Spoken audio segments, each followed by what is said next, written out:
बिस्मिल्लाहिर्रहमानिर्रहीम। अस्सलाम वालेकुम। Welcome to Harvard academy.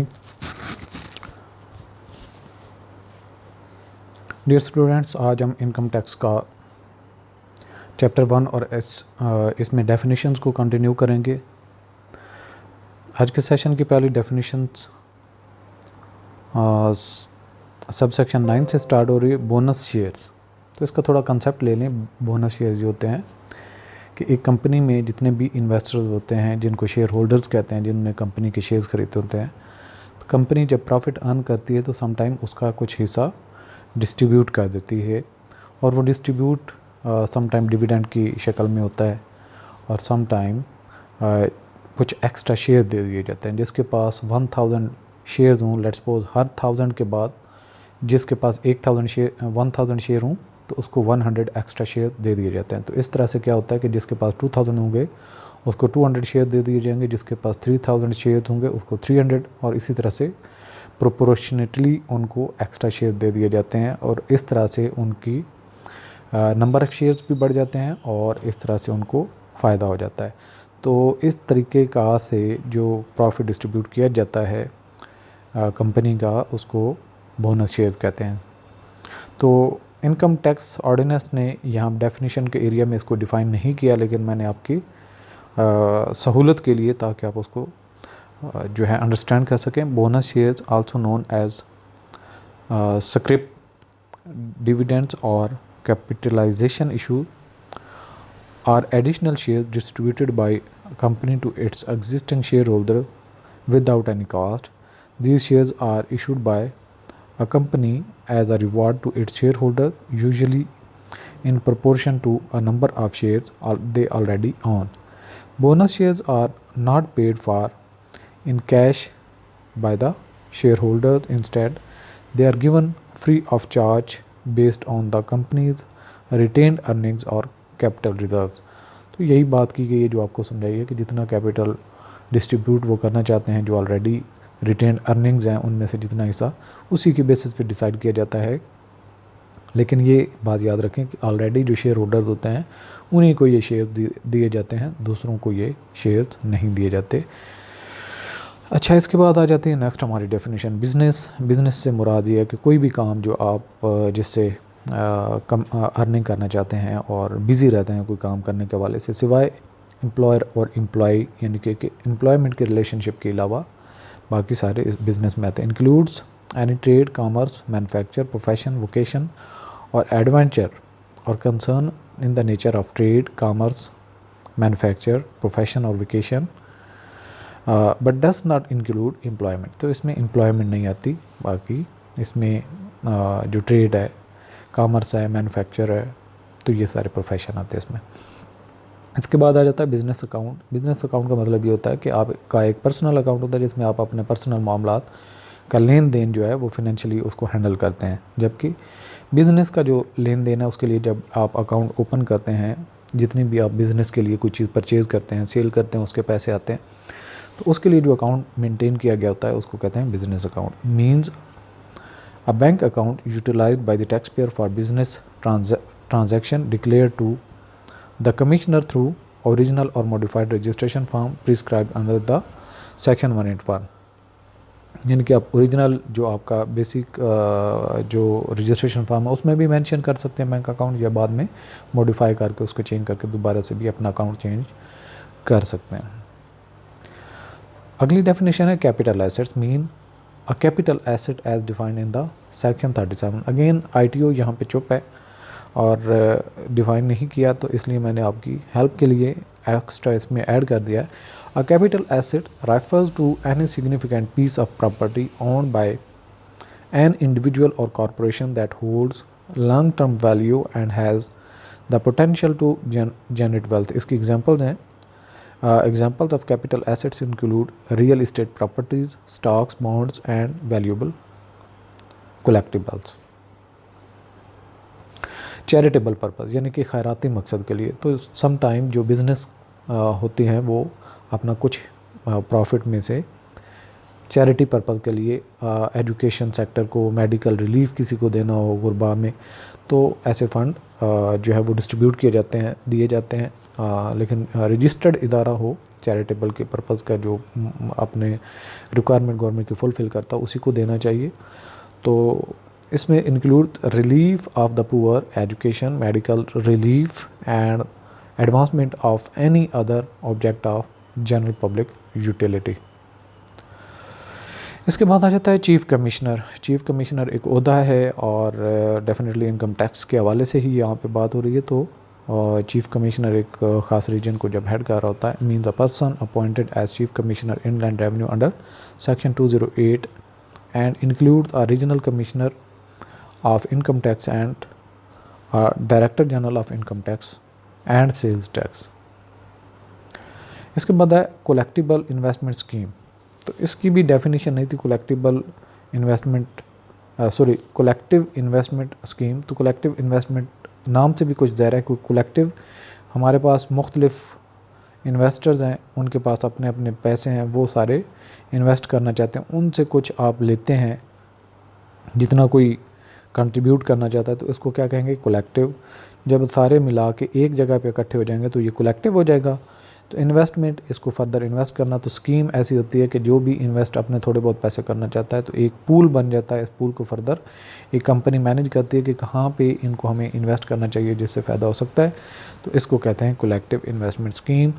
Shell have the same meaning as are assigned under the non banking finance companies establishment and regulation rule 2003। लेकिन यहाँ पे भी define नहीं किया गया, तो इसको मैं अलग से आपकी सहूलत के लिए, collective investment scheme is an investment strategy where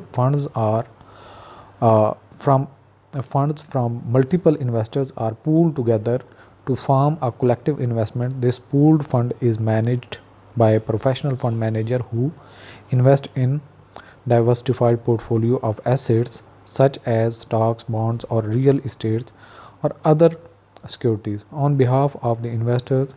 The profits or losses generated from these investments are then shared among the investor based on their respective investment in the scheme. अगली डेफिनेशन आ जाती है company. Company का मुराद means a company defined in section 80। तो यहाँ पे भी ऐड कर दिया है हमने। A company refers to a legal entity. इसकी अपनी एक पहचान होती है। Organization formed by group of people, shareholders or investors to engage a business activities. It is recognized as a separate legal entity from its owners। यानी कि इसकी अपनी पहचान होती है, इसका अपना नाम होता है। जिस तरह जॉइंट स्टॉक कंपनी है, मल्टीनेशनल कंपनीज होती हैं। Which means it can enter into contracts on property, sue और बी सूड, इस पे केस हो भी सकता है, खुद भी कर सकती है, and conduct business operation independently of the individuals who own it. तो बेसिकली जितने इन्वेस्टर्स होते हैं वो एक कंपनी जब बनती है तो उसके शेयर्स वगैरह ख़रीद लेते हैं, तो उसके पास फंड्स आ जाते हैं और फर्दर उसका बिजनेस चलता है। वो जिस सेक्टर में भी करने, इंडस्ट्री है या जो भी वो करना चाहते हैं। इसके बाद आ जाता है कमिश्नर। कमिश्नर भी एक जो एक ओहदा है, means a person appointed as commissioner in land revenue under section 208 and includes any other authority vested with all or any of the powers and functions of the commissioner। तो commissioner appeal भी इसी तरह से एक होता है, लेकिन इसके पास जितने अपील के मामलात होते हैं, जो इंडिविजुअल टैक्स पेयर्स होते हैं और ऑफिशियल के दरमियान में कोई भी मामला होता है तो कमिश्नर अपील की तरफ रेफ़र किया जाता है। Means a person appointed as commissioner in land revenue appeal under section 208। तो ये आपने सेक्शन याद रखना है कि जितनी भी अथॉरिटीज़ को जो है वो अपॉइंटमेंट दी जाती है तो under section 208 of income tax ordinance 2001। इसके बाद आ जाता है जी 13AA, ये ऐड की गई कंसीलमेंट ऑफ इनकम। यानी कि आप अपनी जो इनकम है उसको छुपाते हैं, तो उससे मुराद क्या है। मुख्तलिफ सिचुएशन है। पहला ऑप्शन क्या हो सकता है, सिचुएशन हो सकती है the suppression of any item of receipt liable to tax in whole और इन पार्ट और failure to disclose income chargeable to tax. कोई आप इनकम है उसको टैक्स लगना था लेकिन आप उसको शो ही नहीं करते, या उसका कुछ हिस्सा छुपा लेते हैं या सारा हिस्सा छुपा लेते हैं जिस पे टैक्स लाइबिलिटी बनती थी, तो ये कंसीलमेंट हो जाएगी। दूसरा ऑप्शन हो सकता है क्लेमिंग एनी डिडक्शन और any expenditure not actually incurred. कोई खर्चा आपने किया नहीं लेकिन वो उसको शो करते हैं ताकि कोई क्लेम कर सकें, तो ये हमारे एक्सपेंडिचर में आता है। Any act refer to in sub section 1 of section 111 यानी कि जो इनकम टैक्स ऑर्डिनेंस 2001 के सेक्शन 111 के सब सेक्शन 1 के मुताबिक भी आप उसमें दोबारा जाके हम रेफ़र कर सकते हैं। फर्दर जो है ऑप्शन जो है क्लेमिंग ऑफ एनी इनकम और receipt as exempt which is otherwise taxable, कि आप इनकम ऐसी शो कर रहे हैं जो आप कहते हैं कि ये एग्जाम्प्ट और गवर्नमेंट ने उस पर एग्जाम्पशन दी, एक्चुअली वो इनकम का सोर्स होता नहीं है। तो इसकी एक्सप्लेनेशन आगे फर्दर ये है कि जब तक ये चीज़ प्रूव नहीं हो जाती तो आप इसको कंसीलमेंट नहीं कह सकते। For removal of doubt it is clarified that none of the aforementioned acts would constitute concealment of income unless it is proved that taxpayer has knowingly and willingly committed these acts, यानी कि जानबूझ के उसने उसको इल्म था और उसने ऐसा किया है तब ये होगा। अगर गलती से कुछ ऐसा हो जाता है तो वो कंसीलमेंट में नहीं आएगा। इसके बाद आ जाता है कंज्यूमर गुड, जो हम घरेलू इस्तेमाल में चीज़ें खाते पीते इस्तेमाल कर लेते हैं उनको कंज्यूमर गुड्स कहते हैं। Means good that are consumed by the end consumer rather than used in the production of an other good, यानी कि इसको फर्दर प्रोसेस के लिए इस्तेमाल नहीं किया जाता बल्कि खाने पीने में यूज़र इसको इस्तेमाल करते हैं। आ जाता है G contribution to an approved pension fund, यानी कि एक अप्रूव्ड पेंशन फंड है उसमें जो कंट्रीब्यूशन होती है एम्प्लॉयर एम्प्लॉइज़ की तरफ से। Mean contribution as defined in the rule 2J of the voluntary pension system rules 2001। तो आगे चल के हम इनको भी मज़ीद डिटेल से भी कवर करेंगे। सो अब चलते हैं क्विज़ की तरफ। इन्हीं डेफिनेशंस की में से क्वेश्चन आपसे पूछे जाएंगे अभी। What does business include, business में क्या कुछ आता है? Employment, trade and commerce, manufacturing only, medical profession. इसमें ट्रेड एंड कॉमर्स। नेक्स्ट हमारा क्वेश्चन है what is the definition of charitable purpose. Charitable purpose की डेफिनेशन क्या है? ऑप्शन है हमारे पास any business venture for charity, option B relief of the poor, education, medical relief and public utility, option C political activities, option D personal donations. So right option is B relief of the poor, education, medical relief and public utility. अगला question हमारा who is included in the term commissioner. Option है chief commissioner only, option B commissioner in land revenue only, option C commissioner in land revenue and any other authority with similar powers, option D commissioner of police. Right option is C commissioner in land revenue and any other authority with similar powers. Next हमारा question है what does concealment of income include. Concealment में क्या कुछ होता है? Any undisclosed income, claiming any deduction not incurred, any act mention in section 111, all of the above. Right option is D. अगला question हमारा what is the definition of consumer goods. Option है हमारे पास goods used in production, option B goods consumed by end consumers, option C goods used for business investments, option D goods stored in warehouse। सो आपने अपना option यहाँ से choose करना है। Right option is goods consumed by end consumers. अगला question है हमारा what is the business bank account. Option है हमारे पास A personal bank account, option B a bank account used for business transactions, option C a saving account, option D a joint account. Right option is B, a bank account used for business transactions। अगला question हमारा what is included in the term bonus share. Bonus share में कौन सी term आती है? Option है हमारे पास bonus points in a loyalty programme, option B bonus units in a unit trust, option C bonus cash provided by companies, option D bonus vacations days. Right option is B bonus units in a unit trust. Next हमारा question है what is considered as chief commissioner. Chief commissioner कौन consider होगा? Option हमारे पास A head of a local police station, option B head of regional income tax department, option C CEO of a company, option D mayor of a city. Right option is head of the regional income tax department. अगला question हमारा what does capital asset mean.